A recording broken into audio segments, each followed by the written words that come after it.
नमस्कार। Virtual class परियोजना में हाई स्कूल में विज्ञान की कक्षा में हम आपका स्वागत करते हैं। बच्चों, पिछली बार हमने कार्बन के बारे में चर्चा की। कार्बन के यौगिक, कार्बन मोनोऑक्साइड, डाइऑक्साइड के गुण, उपयोग एवं बनाने की विधियों की विस्तार से चर्चा की। हमने ये भी जाना कि पेट्रोलियम की उत्पत्ति किस प्रकार हुई और विश्व में और इसके साथ साथ हमारे भारत देश में इसकी उपलब्धता कहाँ कहाँ पर है। हमने ये भी संक्षिप्त में जाना कि इसको किस प्रकार से ज़मीन के अंदर से निकाला जाता है। विशेष रूप से आज हम ये जानने का प्रयास करेंगे कि इस पेट्रोलियम या कच्चा तेल के प्रभाजी आसवन से हमें कौन कौन से उत्पाद प्राप्त होते हैं और ये हमारे दैनिक जीवन में किस प्रकार उपयोगी हैं, कितने महत्वपूर्ण हैं। यानी ज़मीन से निकलने वाला ये कच्चा तेल हमारे लिए इतना अधिक महत्वपूर्ण है कि हम इसके बगैर जीने की कल्पना नहीं कर सकते। बच्चों, हम ये जानते हैं कि रसायन ने हमारे जीवन में इतना अधिक महत्वपूर्ण स्थान बना लिया है और हम उससे अवगत हैं। आइए हम चर्चा करेंगे पेट्रोलियम के विभिन्न उत्पादों की, जिनको हम प्रभाजी आसवन से प्राप्त करते हैं, जो हम प्रतिदिन उपयोग में लाते हैं। लगता है उसके बगैर हमारी ज़िंदगी रफ्तार नहीं पकड़ पाएगी। और इसी के साथ हम भंजक और प्राकृतिक गैस पर भी चर्चा करेंगे। आज मेरे साथ विषय विशेषज्ञ के रूप में यहाँ पर मौजूद है श्रीमती संगीता अग्रवाल, जो कि रसायन विषय में व्याख्याता हैं, और मैं उनके साथ डॉक्टर शोभा चतुर्वेदी। तो संगीता जी, आइए हम सबसे पहले देखते हैं कि पेट्रोलियम का प्रभाजी आसवन किस प्रकार किया जाता है। आपको वो चित्र के माध्यम से ये बताने जा रही हैं कि पेट्रोलियम के प्रभाजी आसवन से हमें कौन कौन से उत्पाद किस किस ताप पर प्राप्त होते हैं और उनका हमारे दैनिक जीवन में क्या उपयोग है। नमस्कार। जैसा कि आप जानते हैं पेट्रोलियम क्या है, कैसे बना है। बहुत ही छोटे छोटे सूक्ष्म जीव जंतु समुद्र की तलछट में दब गए और करोड़ों वर्ष बाद वो पेट्रोलियम के रूप में प्राप्त हुए। आइए अब हम देखें कि इस पेट्रोलियम का कैसे शोधन किया जाता है। एक प्रभाजी आसवन द्वारा प्रभाजी स्तंभ होता है और उससे हम पेट्रोलियम प्राप्त करते हैं। आप देखिए चित्र में, ये चित्र आप देख रहे हैं, ये स्तंभ दिखाई दे रहा है आपको, और इस स्तंभ को कहा जाता है प्रभाजी स्तंभ। सबसे पहले कच्चा तेल या पेट्रोलियम जो कि ज़मीन से निकाला जाता है, उसे हम एक सर्पिल पाइप के द्वारा यहाँ प्रवाहित करते हैं, इसमें डाला जाता है। भट्टी के द्वारा तापक्रम 400 डिग्री से भी ऊपर रखा जाता है। ये आपको यहाँ दिखाई दे रही है भट्टी। इस कच्चे तेल को इस पाइप में डाला जाता है। भट्टी से जब ताप बहुत ज़्यादा टेम्परेचर होता है 400 डिग्री सेंटीग्रेड से भी ऊपर, तब ये तेल यहाँ पर आकर वाष्प के रूप में परिवर्तित हो जाता है। इस कच्चे तेल की वाष्प ऊपर की ओर जाने लगती है। इसका सिद्धांत है कि जब वाष्प ऊपर जाएंगी और अपने अपने क्वथनांक पर द्रवीभूत होंगी, सबसे पहले जो वाष्प द्रवीभूत होगी वो इस ट्रे में यहाँ इकट्ठी हो जाएगी। उसके आगे बढ़ने पर और दूसरी ट्रे में इकट्ठी हो जाएगी। यानी आप विभिन्न तापक्रम जो यहाँ देख रहे हैं, इस कच्चे तेल के ये विभिन्न तापक्रमों पर विभिन्न प्रभाज हमें इस ट्रे में इकट्ठे हम करते हैं और इन्हें यहाँ से बाहर निकाल लेते हैं। सबसे पहले 350 से 400 डिग्री सेंटीग्रेड पर हमें ईंधन तेल प्राप्त होता है। पेट्रोलियम जो कच्चा तेल भी कहलाता है, 350 से 400 डिग्री सेंटीग्रेड पर, यानी इस क्वथनांक पर इसका जो प्रभाज है ईंधन तेल, ये द्रवीभूत होता है और हमें प्राप्त होता है। इसके और ऊपर जब वाष्प जाती है 250 डिग्री सेंटीग्रेड से 350 डिग्री सेंटीग्रेड तक, तब हमें डीजल तेल प्राप्त हो जाता है। और ऊपर जाने पर, जैसा कि आपको बताया है कि इसका जो सिद्धांत है कि जैसे जैसे वाष्प ऊपर जाएगी और वो अपने क्वथनांक पर द्रवीभूत हो जाती है, जो जिसका क्वथनांक होगा वो वहाँ द्रवीभूत होगी और जो क्वथनांक जिनका कम होगा गैसों का वो ऊपर बढ़ती जाएगी। तो यहाँ डीजल तेल हमें 250 से 350 डिग्री सेंटीग्रेड पर प्राप्त होता है। इसी प्रकार हमें कैरोसिन 170 डिग्री सेंटीग्रेड से 250 डिग्री सेंटीग्रेड के बीच हमें कैरोसिन ऑयल प्राप्त होता है। और ऊपर जाने पर वाष्प 80 डिग्री से 170 डिग्री सेंटीग्रेड पर हमें पेट्रोल प्राप्त होता है, जिसकी की सबसे अधिक मांग है, पेट्रोल या गैसोलीन। इसके बाद 30 डिग्री सेंटीग्रेड से 80 डिग्री सेंटीग्रेड पर हमें पेट्रोलियम ईथर प्राप्त होता है। और ये पेट्रोलियम ईथर हम यहाँ से प्राप्त कर सकते हैं। कुछ ऐसी भी गैस होती है जो कि द्रवीभूत नहीं होती, यानी उनका क्वथनांक बहुत कम होता है, लगभग 20 डिग्री से 25 डिग्री सेंटीग्रेड तक। वो गैसें इससे बाहर निकाल ली जाती है और वो पेट्रोलियम गैस के रूप में हमें प्राप्त होती है। इस प्रकार हम देख रहे हैं साधारण आसवन से आप भली भांति परिचित है। साधारण आसवन जैसे समुद्र का पानी है, उसे जब हम आसवित करते हैं तो सीधे सीधे समुद्र के पानी की वाष्प इकट्ठी होती है, उसे हम ठंडा करते हैं और अशुद्धियाँ रह जाती। लेकिन प्रभाजी आसवन में हमें एक ही पदार्थ से अलग अलग तापक्रम पर अलग अलग प्रभाज प्राप्त होते हैं, अलग अलग फ्रैक्शंस प्राप्त होते हैं, इसलिए हम अलग अलग अवयवों को हम प्राप्त कर सकते हैं। इस प्रकार आपने प्रभाजी आसवन के बारे में जाना।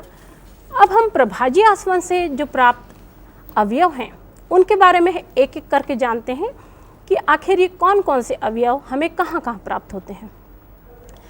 प्रभाजी आसवन में जो सबसे पहला पदार्थ हमें प्राप्त होता है वो होता है एस्फॉल्ट या डामर। उस पदार्थ में दूसरे भी बहुत से पदार्थ मिले होते हैं, जैसे मोम। इसके अलावा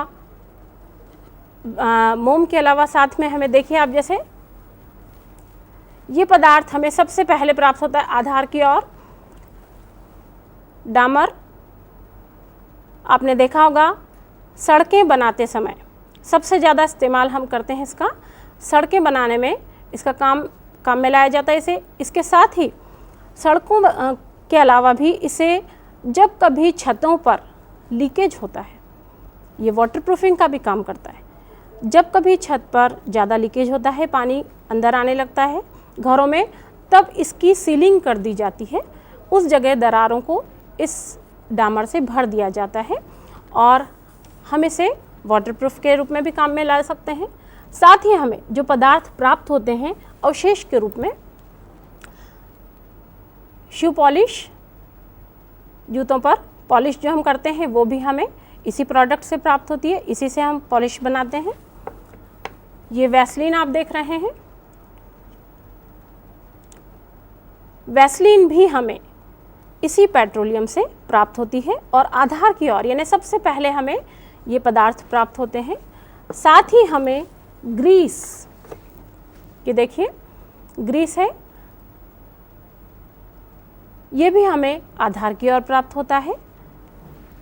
मोमबत्ती, यानी इतने सारे पदार्थ कि आप सोच सकते हैं कि पेट्रोलियम से हम इतने सारे पदार्थ प्राप्त कर सकते हैं जो कि हमारे दैनिक जीवन में काम में आते हैं। अब जैसे ही हम आगे बढ़ते हैं और अधिक अवयव की हम बात करें, तब हमें प्राप्त होता है ईंधन तेल। ये ईंधन तेल देखिए, ये तेल हमें उद्योगों में भट्टियों को जलाने में या किसी न किसी रूप में ईंधन के रूप में, इसे जलाने पर हमें ऊर्जा या ऊष्मा प्राप्त होती है और इसका उपयोग हम ईंधन तेल के रूप में करते हैं। यह भी हमें पेट्रोलियम से ही प्राप्त होता है। इसके बाद और आगे जब हम बढ़ते हैं, एक एक अवयव हम देख रहे हैं। ये स्नेहक तेल है। स्नेहक तेल मशीनों में, यंत्रों में ये तेल डाला जाता है, जिससे वो चिकनाई वाले ये जो यंत्र, जो भी यंत्र जिन पर कि बहुत घर्षण ज़्यादा होता है, उसमें अगर इसे हम ऐसे डालते हैं, ड्रॉप ऐसे एक एक बूंद, तो उससे ये यंत्रों को चिकनाई देने का कार्य करते हैं। आपने देखा कि जब हम और कम क्वथनांक आगे बढ़ते हैं, कम क्वथनांक की ओर, तो हमें एक और प्रोडक्ट प्राप्त होता है केरोसिन। केरोसिन से आप भली भांति परिचित हैं सभी। हमारे घरेलू ईंधन के रूप में सबसे ज़्यादा केरोसिन का इस्तेमाल किया जाता है। ये एक हल्का नीले से रंग का प्रोडक्ट होता है जो कि स्टोव में ईंधन के रूप में, घरों में प्रदीपक के रूप में, प्रदीपक यानी जब हम मोमबत्ती, जब हम प्रकाश के लिए लालटेन, पेट्रोमैक्स आदि जलाते हैं तो हम ईंधन के रूप में इस केरोसिन को ही काम में लेते हैं। सबसे महत्वपूर्ण पदार्थ पेट्रोल, जो कि इसका नाम है पेट्रोलियम। पेट्रोलियम के या कच्चे तेल के आसवन से प्राप्त होता है पेट्रोल। इसे हम स्कूटर, कार, जो 2 या 3 पहिए के वाहन हैं, ज़्यादातर हम इसका इस्तेमाल उन चीज़ों के लिए करते हैं। ये आप देख रहे हैं, ये हमें और सबसे प्रभाजक स्तंभ के ऊपर की ओर प्राप्त होता है। ये हमें इस प्रकार हमने देखा कि प्रभाजी आसवन से हमें इतने सारे उपयोगी पदार्थ प्राप्त हुए। हम और भी इसके बारे में विस्तार से चर्चा करेंगे। देखा बच्चों, आपने संगीता जी ने कितनी उपयोगी चीज़ें यहाँ लाकर आपको दिखाई और आपने उन्हें जाना और पहचाना। जो आप प्रतिदिन इस्तेमाल करते हैं वही चीज़ पेट्रोल, जिसके बगैर हमारी गाड़ी रुक जाती है, वही केरोसिन जिसके बगैर हमारा चूल्हा नहीं जल पाता, वही मशीनरीज का ऑयल जिसके बगैर हमारी मशीनें रुक जाती है, ईंधन तेल जो उद्योगों में उपयोग में आता है, इसके साथ साथ गाड़ियों में भी डाला जाता है, मोम, आजकल तो सर्दियां भी बहुत ज़्यादा पड़ रही बच्चों और आप प्रतिदिन वेसलिन, पेट्रोलियम जेली का इस्तेमाल करते होंगे, पॉलिश, उसके बगैर हम अपने शूज़ या अपने जूते नहीं चमका सकते। इस तरह से इतनी सारी उपयोग की चीज़ें सिर्फ एक कच्चा तेल हमें प्रदान करता है और वह कच्चा तेल जिसको हम ज़मीन से निकालते हैं। तो क्या ये सब हाइड्रोकार्बन से? हाँ बच्चों, पेट्रोलियम हाइड्रोकार्बन का ही मिश्रण है और इन हाइड्रोकार्बन्स में निश्चित रूप से कार्बन की संख्या अलग अलग होती है। आइए संगीता जी इन पर और विस्तार से चर्चा करेंगी और आपको और जानकारी देंगी कि ये अलग अलग उत्पाद किस ताप पर आपको प्राप्त होंगे और इसमें कार्बन की संख्या किस प्रकार अलग अलग होगी। इनका उपयोग हम अपने दैनिक जीवन में किस प्रकार करेंगे। जैसा कि आप जानते हैं, पेट्रोलियम से हमें इतने सारे पदार्थ प्राप्त हुए हैं, लेकिन बच्चों परीक्षा की दृष्टि से याद करने के लिए आप चाहें तो क्रम से इन्हें लिख भी सकते हैं।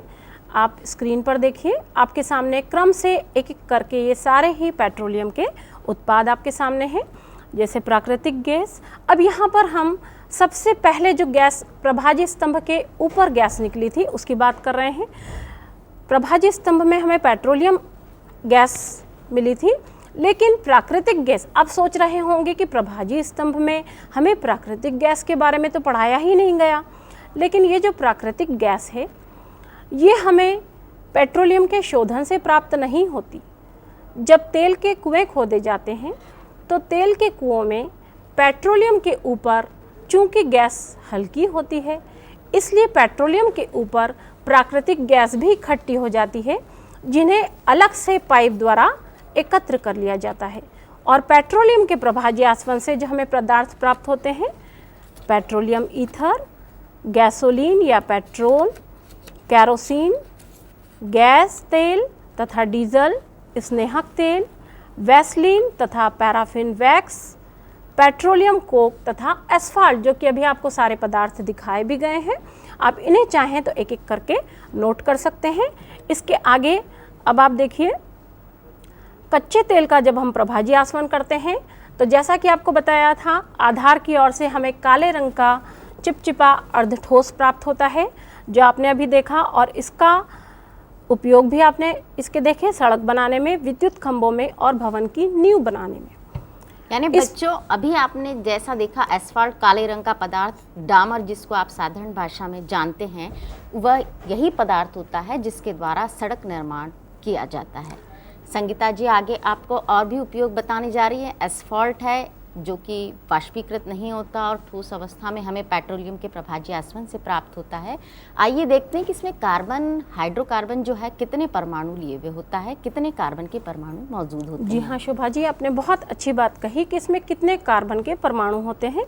आइए देखिए, जब हम स्क्रीन पर देखें कि इसमें कार्बन 30 से कार्बन 60 तक, यानी बहुत ही उच्च, जिसमें ऐसे अणु जिनमें कि कार्बन की संख्या बहुत ही ज़्यादा होती है, कार्बन 30 से C30H62 से C60H122 तक के अणुभार वाले हाइड्रोकार्बन का ये मिश्रण है, यानी उच्चतम हाइड्रोकार्बन का ये मिश्रण है।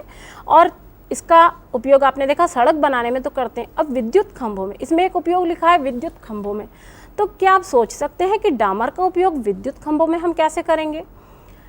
विद्युत खंभे चूंकि इस्पात के बने होते हैं और उनमें जंग लगने की संभावना होती है, तो विद्युत खंभों में अंदर की ओर, नीचे की ओर इसमें अंडर साइड में जो कोटिंग की जाती है या लेपन किया जाता है वो डामर का कर दिया जाता है ताकि उसमें जंग नहीं लगे। इसी प्रकार इसमें एक उपयोग है भवन की नींव बनाने में। भवन की नींव बनाने में भी हम सोचते हैं कि सीमेंट, पत्थर, इनका इस्तेमाल किया जाता है, भला डामर का उसमें क्या काम है? लेकिन ऐसा नहीं है। जैसा कि आपको हमने पढ़ाया था कि ये वाटर प्रूफिंग का भी काम करता है, यानी यहाँ से पानी के लीकेज होने की संभावना भी इसमें नहीं रहती। तो जब हम नींव भरते हैं तो उसमें लेयर डामर की भी बिछा दी जाती है ताकि जो जमीन की नमी है वो भवन में ना आने पाए। इस प्रकार हमने इसका उपयोग देखा बच्चों, हम तो सिर्फ अभी तक ये जानते थे कि एस्फॉल्ट का उपयोग सिर्फ सड़क निर्माण में, डामर का निर्माण उस तरह से किया जाता है कि सिर्फ सड़क बनाने में उपयोग में आए। लेकिन आज संगीता जी ने कितनी अच्छी जानकारी दी। उन्होंने ये भी बताया कि भवन निर्माण के साथ साथ इसका उपयोग विद्युत खंभों में भी किया जाता है। आइए हम आगे के और उत्पादों की रोचक जानकारी और उनके उपयोग पर बातें करें। आइए अब हम चर्चा करते हैं पैराफिन वैक्स। वैक्स यानी मोम। मोम से मतलब केवल मोमबत्ती बनाने से ही नहीं है। देखिए, इस मोमबत्ती में भी मोम है, इस वैसलीन में भी मोम है, इस ग्रीस में भी मोम है, और ये जो जूतों की पॉलिश है उसमें भी मोम है। आपने मोम लगा कागज़ भी देखा होगा। ये सभी पदार्थों में वैक्स या मोम होता है। आइए अब हम स्क्रीन पर मोम के उपयोग के बारे में बात करते हैं। एक एक करके हम उपयोग देखें। पैराफिन मोम, ये सफ़ेद रंग का अर्ध ठोस, जैसा कि आप वैसलीन भी देख रहे हैं, ये सभी पदार्थ आप देख रहे हैं अर्ध ठोस अवस्था में, न ये पूरी तरह से द्रव अवस्था में है, न ही ये पूरी तरह से ठोस अवस्था में है। इसमें कार्बन C20 से C30 तक होते हैं, यानी अभी हमने जो पहला पढ़ा था पदार्थ उसमें C30 से C60 तक थे कार्बन। अब उसके नीचे C20 या C20H42 से C30H60 तक के हाइड्रोकार्बन का यह मिश्रण होता है।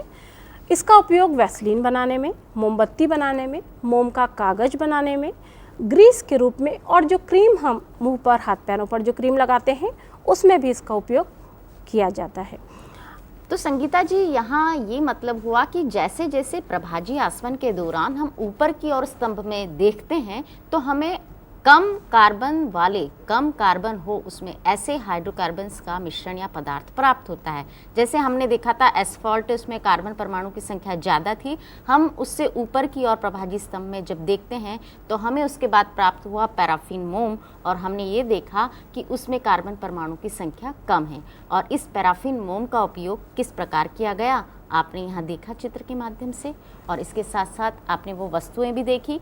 बहुत सर्दियाँ पड़ रही हैं, आप उनको इस्तेमाल भी करते होंगे बच्चों। आइए और देखते हैं पैराफिन मोम के बाद ऐसा कौन सा उत्पाद है जो हमारे लिए बहुत उपयोगी जी हाँ, है। अब हम पैराफिन मोम से जब आगे बढ़ते हैं और कम क्वथनांक पर जब हम देखते हैं कि कौन सा प्रभाज हमें प्राप्त हुआ है, तो आइए स्क्रीन पर देखिए।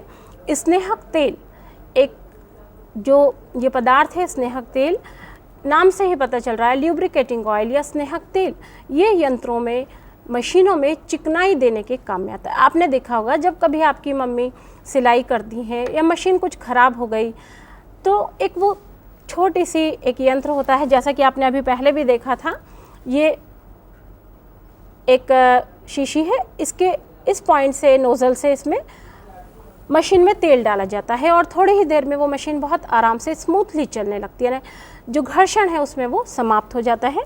आइए देखिए स्नेहक तेल के कौन कौन से उपयोग और हैं। वैसे मुख्य रूप से इसका काम स्नेहक तेल का मशीनों में चिकनाई देने का ही है। स्नेहक तेल के साथ साथ हमें ईंधन तेल भी प्राप्त होता है।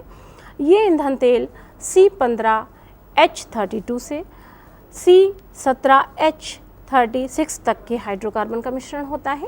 यहाँ आप देख रहे हैं कि हाइड्रोकार्बन्स के में कार्बन की जो संख्या है वो कम होती जा रही है और ये ईंधन तेल जैसा कि नाम से ही जाहिर हो रहा है, और आपने अभी तेल देखा भी है, इसका उपयोग ईंधन के रूप में किया जाता है। यानी जब हम इस तेल को जलाते हैं तो काफ़ी मात्रा में ऊष्मा उत्पन्न होती है, और उद्योगों में, भट्टियों में आदि में ये तेल बहुत ही काम में लाया जाता है। जैसा से संगीता जी ने बताया कि उद्योगों में, बॉयलर्स में इसका इस्तेमाल किया जाता है, तो शायद ये मानना है कि हम यदि इसकी जगह कोयले का इस्तेमाल करें तो ज़्यादा राख वगैरह बनती होगी, और इसी दृष्टि से इस ईंधन तेल का उपयोग किया जाता है कि इसमें कोई भी अवशेष नहीं बचता और साफ़ सुथरा अच्छा ईंधन हम इस्तेमाल कर पाते हैं। जी हाँ शोभा जी, बिल्कुल सही कहा आपने कि कोयले से राख बनती है, अवशेष बचता है, और साथ ही आपने देखा होगा कि जब कभी हम कोयला जलाते हैं तो धुआं भी उत्पन्न होता है। लेकिन ईंधन तेल में एक खासियत है कि न तो इसके जलने से राख उत्पन्न होती है और न ही इसके जलने से धुआं उत्पन्न होता है, और ज़्यादा मात्रा में हमें इससे ऊष्मा प्राप्त होती है। इसलिए हम इस ईंधन तेल को काम में लाते हैं। ईंधन तेल के बाद हम और आगे बढ़ते हैं। ईंधन के बाद हमने देखा था कि हमें ये केरोसिन प्राप्त हुआ था। केरोसिन से आप भली भांति परिचित होंगे, मिट्टी का तेल। इसे हम स्टोव में और प्रदीपक के रूप में इसका इस्तेमाल करते हैं। गाँवों में तो जब कभी ज़्यादातर बिजली जाती रहती है तो इसका उपयोग बहुत ही ज़्यादा मात्रा में किया जाता है। इसके बाद पेट्रोल और डीजल, पेट्रोल के साथ साथ हम बात करेंगे डीजल की भी, क्योंकि डीजल भारी वाहनों को चलाने में काम आता है। आप स्क्रीन पर देखिए डीजल के क्या क्या उपयोग हो सकते हैं। डीजल भी हम ईंधन के रूप में इस्तेमाल करते हैं। पेट्रोल और डीजल दोनों ही।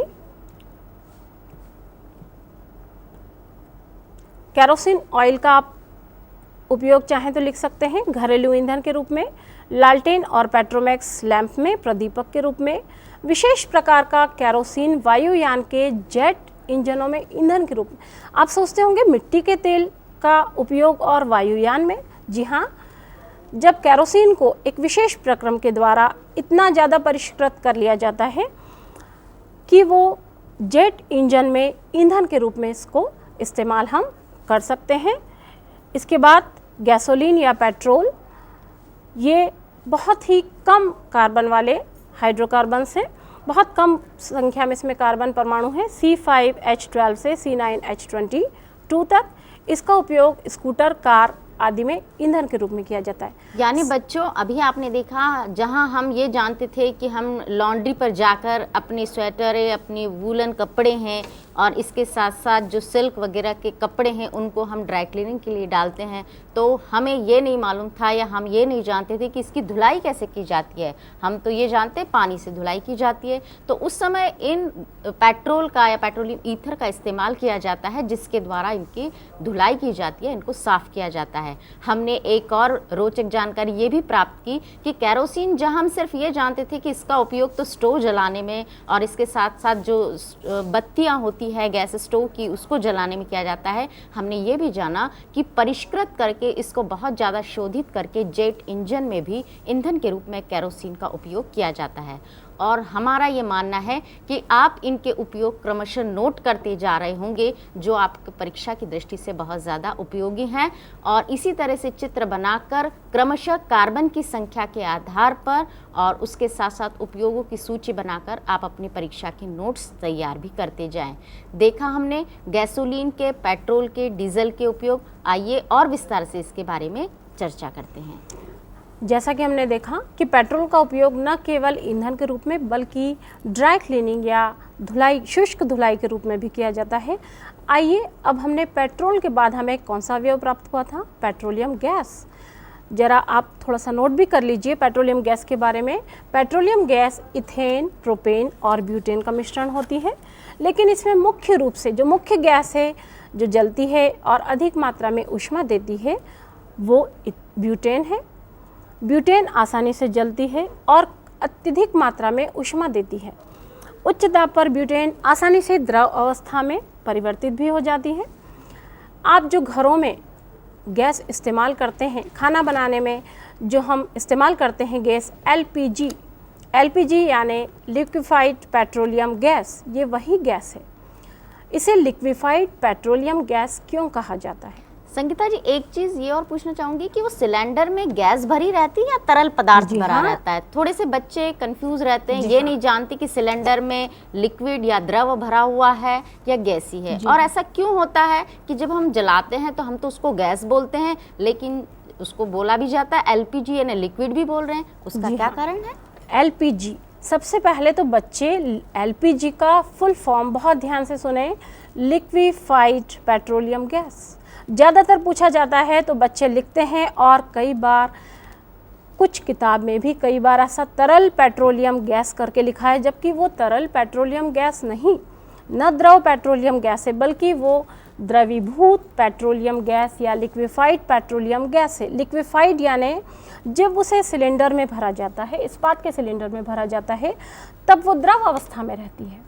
मतलब वो द्रव अवस्था में आने का कारण है कि हम उसको बहुत ज्यादा उच्च दाब पर, जी हाँ, उसे उच्च दाब पर उसे हम रूम टेम्परेचर या कमरे के ताप पर हम इसे उच्च दाब पर भरते हैं, तब वो द्रव अवस्था में आ जाती है। लेकिन जब आपने देखा होगा, जब हम वाल्व खोलते हैं और गैस स्टोव का बर्नर वो भी ऑन करते हैं, जब हम जलाते हैं गैस तो हम पहले नीचे वाल्व खोलते हैं। जैसे ही हम वाल्व खोलते हैं तो दाब कम होता है, सिलेंडर पर दाब कम होता है, और वो द्रव वाष्प अवस्था में गैस पाइप के द्वारा स्टोव में आ जाती है और वो जलने लगती है। तो इस प्रकार बच्चों, आपको समझ में आ गया होगा कि ये गैस जब सिलेंडर में भरी जा रही है तो द्रव अवस्था में है, लेकिन जब स्टोव में आ रही है तो वो वाष्प अवस्था में आती है, इसलिए हम इसे गैस भी कहते हैं। और आपको ऐसा लगता है द्रव, एलपीजी जो नाम है, कि द्रव भी क्यों कहते हैं, द्रवीभूत पेट्रोलियम गैस। एक चीज और जानना चाहेंगे संगीता जी कि हम क्या ये एलपीजी या लिक्विड पेट्रोलियम गैस जिसको हम बोल रहे हैं, तो क्या इसमें कोई विशेष महक होती है? क्योंकि कई बार ऐसा होता है सिलेंडर खुला रह जाता है और हम ये बार बार इंस्ट्रक्शन देते हैं घरों में भी कि उपयोग के दौरान सिलेंडर ना खुला रहे, क्योंकि ये बहुत ज़्यादा ज्वलनशील है, विस्फोट हो सकता है। तो इसमें विशेष जो गंध आती है वो किस कारण से आती है? जी हाँ, इसमें आपने जो पूछा कि क्या पेट्रोलियम गैस में कोई महक हो या विशेष गंध होती है, जी नहीं, इसमें कोई गंध नहीं होती, बल्कि इसमें गंध आने के लिए एक विशेष पदार्थ मिलाया जाता है जिसे हम मरकप्टैन कहते हैं।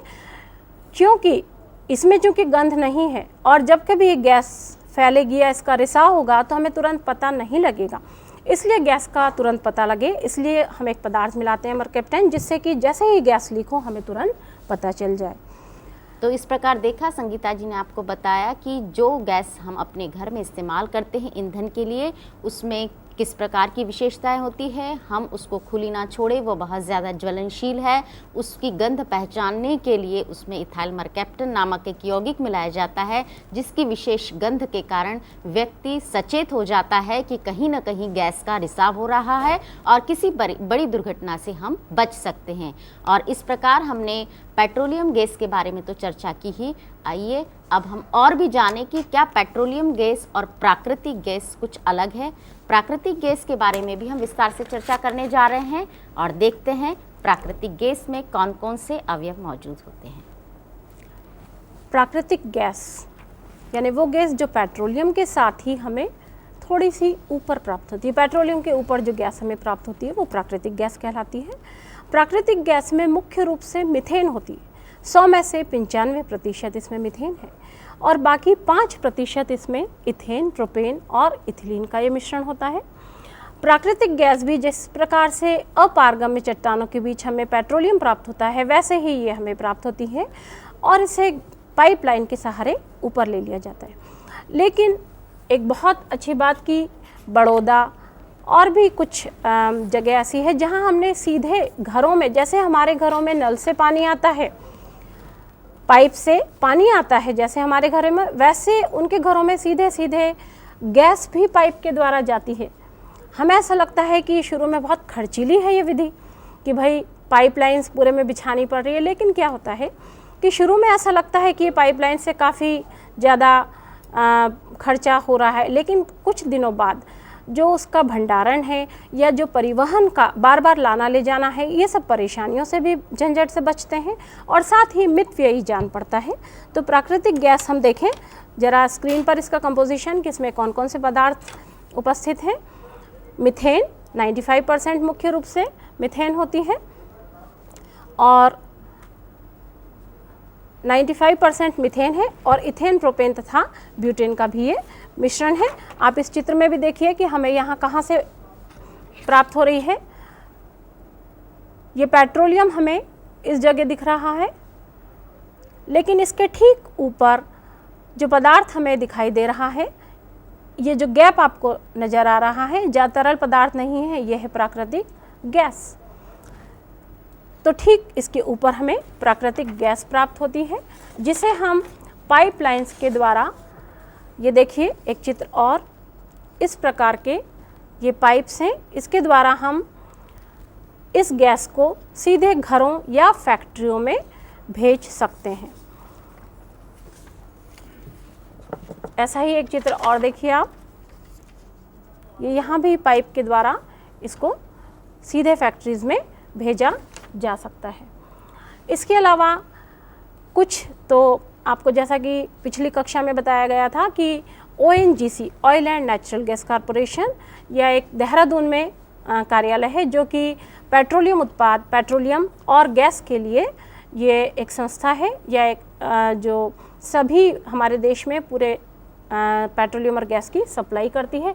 साथ ही अभी एक रिलायंस नाम आपने सुना होगा, प्राइवेट लिमिटेड है, उसने भी कृष्णा और गोदावरी के डेल्टा में काफ़ी मात्रा में नेचुरल गैस या प्राकृतिक गैस की खोज की हुई है। इसके अलावा ये हमें त्रिपुरा आदि में भी प्राकृतिक गैस हमें प्राप्त होती है। अभी हमने ये देखा कि प्राकृतिक गैस कहाँ कहाँ और किस प्रकार से उपलब्ध होती है। हमने चित्र में जब हमने पेट्रोलियम की उत्पत्ति देखी थी कि किस प्रकार से वह अभेद्य या अपारगम्य चट्टानों के बीच में आता है, और तेल कुएं के ऊपर जो आपने चित्र के माध्यम से देखा कि खाली स्थान है, वहाँ पर गैस भरी हुई है, वो प्राकृतिक गैस है। और चूँकि यह ज्वलनशील है, इसलिए यह हमारे लिए बहुत ज़्यादा उपयोगी है। और ये प्राकृतिक गैस के साथ साथ हम एक छोटी सी संक्षिप्त परिभाषा भंजन के बारे में भी देना चाहेंगे कि भंजन होता क्या है। ये आपको संगीता जी बता रही हैं कि भंजन क्या होता है। जी हाँ, भंजन बताने से पहले ईंधन के रूप में प्राकृतिक गैस हमें क्यों ज़्यादा हमारे लिए उपयुक्त है, हम ये भी बता दें। सबसे अच्छी बात है कि ये बहुत ही साफ़ सुथरा और अधिक दक्षता वाला ईंधन है। इसमें कोई अवशेष नहीं बचता और ये सीधे कुओं से, जो कुएं यानी जो वेल्स, ऑयल वेल्स हैं, जहाँ से कि हमें नेचुरल गैस प्राप्त होती है या प्राकृतिक गैस प्राप्त होती है, वहाँ से हम सीधे इसे घरों एवं फैक्ट्रियों में प्राप्त कर सकते हैं। भंजन, इसके बाद भंजन जो शब्द है, जैसा कि आपको लग रहा है क्रैकिंग या भंजन, यहाँ हम बड़े अणुओं को छोटे अणुओं में तोड़ देते हैं, यानी एक उच्च कार्बन वाले अवयव को छोटे अवयव में तोड़ना भंजन कहलाता है। भंजन इसलिए आवश्यक है क्योंकि हम पेट्रोलियम के जो उत्पाद हैं उसमें किसी किसी पेट्रोलियम की मांग बहुत ज़्यादा है और किसी पेट्रोलियम की मांग कम है। यानी जो पेट्रोलियम प्रोडक्ट है, पेट्रोल की सबसे ज़्यादा मांग है, डीजल की ज़्यादा मांग है, तो पेट्रोल की मांग को पूरा करने में हम सक्षम नहीं हैं। इसलिए हमें भंजन विधि से जो कम उपयोगी पदार्थ हैं उन्हें हम अधिक उपयोगी पदार्थों में तोड़कर प्राप्त कर सकते हैं। ये दो प्रकार का होता है, तापीय भंजन और उत्प्रेरकीय भंजन। जो तापीय भंजन है, जैसा कि नाम से ही पता चल रहा है, तापीय भंजन कि उसे हम उच्च दाब और ताप पर बड़े अणु को हम तोड़ते हैं और वो छोटे अणु में बदल जाता है। इसी प्रकार उत्प्रेरकीय भंजन, यानी यहाँ पर उच्च दाब और ताप की आवश्यकता नहीं होती, बल्कि किसी न किसी उत्प्रेरक की उपस्थिति में हम बड़े अणु को छोटे अणु में तोड़ सकते हैं। अभी जैसा संगीता जी ने बताया कि हम प्राकृतिक गैस का इस्तेमाल कहाँ कहाँ और क्यों करते हैं, और चित्रों के माध्यम से बताया कि कहाँ कहाँ इसका उपयोग हो रहा है, जिसमें पाइपलाइंस के थ्रू इसे वितरित किया जा रहा है, इसके भंडारण को सुरक्षित करने के लिए और परिवहन को आसान बनाने के लिए। हमने ये भी जाना कि भंजन की प्रक्रिया क्या होती है और भंजन का इस्तेमाल क्यों किया जाता है। जैसा बताया कि ज़रूरी नहीं कि हमें पेट्रोलियम के प्रभाजी आसवन से जितने भी उत्पाद प्राप्त हो रहे हैं उनकी आवश्यकता उतनी ही मात्रा में हो। कुछ ऐसे उत्पाद होते हैं जिनकी आवश्यकता हमें कम होती है और कुछ ऐसे उत्पाद होते हैं जिनकी आवश्यकता ज़्यादा होती है। इन परिस्थितियों में यदि हमें वह उत्पाद प्राप्त करना है तो ऐसी विधि अपनाई जाए जिसमें कि हम एक प्रोडक्ट को दूसरे प्रोडक्ट में परिवर्तित कर सके। और भंजन एक ऐसी ही प्रक्रिया है जिसके माध्यम से हम ये प्रक्रिया संपन्न करते हैं। और हमने ये इस प्रकार भंजन के द्वारा पेट्रोल को प्राप्त करना, बड़े अणु को छोटे अणु में तोड़ना और इन सब बातों पर चर्चा की। जी हाँ शोभा जी, देखिए थोड़ा सा बच्चे एक चित्र के माध्यम से भी और परिभाषा भी वो चाहे तो लिख लें भंजन की। जैसा आप देख रहे हैं एक बड़ा सा गोला, स्क्रीन में आप देख रहे हैं बहुत बड़ा सा गोला दिख रहा है, यानी वो बड़ा अणु है। जब भंजन की क्रिया हो रही है या तो ताप की उपस्थिति में या उत्प्रेरक की उपस्थिति में, तो आप देखिए वो जो नीला सा बड़ा गोला आपको दिखाई दे रहा है वो दो छोटे गोले में टूट गया है, यानी यहाँ पर ये भंजन की क्रिया हो रही है और बड़ा अणु दो छोटे अणु में टूट गया। तो जो भी कम उपयोगी पेट्रोलियम पदार्थ है उसे हमने छोटे दो अणुओं में तोड़ दिया है। दो प्रकार का भंजन है। यहाँ देखिए एक मिट्टी के तेल का एक अवयव है।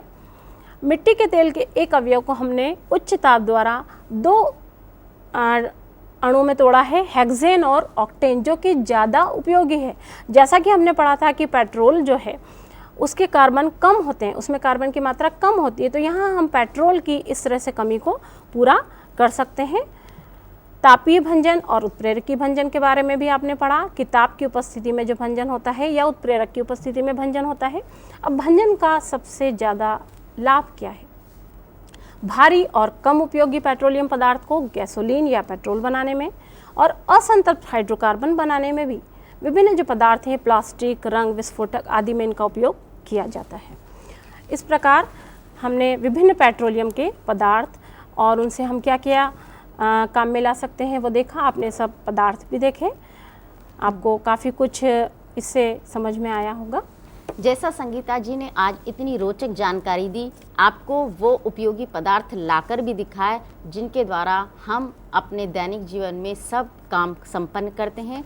पेट्रोलियम का प्रभाजी आसवन, जिसके बगैर हमारी ज़िंदगी की रफ्तार रुक जाएगी। हम उसके बगैर शायद सोच भी नहीं सकते कि कुछ हम विकास का कार्य कर पाएंगे। पेट्रोल, डीजल, कैरोसिन, गैसोलीन और इसके साथ साथ ईंधन तेल, पैराफिन, वैक्स और स्नेहक, एस्फॉल्ट, इतने ढेरों उत्पाद, उनमें कार्बन अणुओं की संख्या, उनका उपयोग और इन उत्पादों को एक से दूसरे रूप में परिवर्तित करने की प्रक्रिया भंजन, प्राकृतिक गैस, एलपीजी, तरल लिक्विड पेट्रोलियम गैस, इसके बारे में हमने बहुत विस्तार से चर्चा की। बच्चों, निश्चित रूप से आप हमारे इस अध्याय से लाभान्वित हुए होंगे।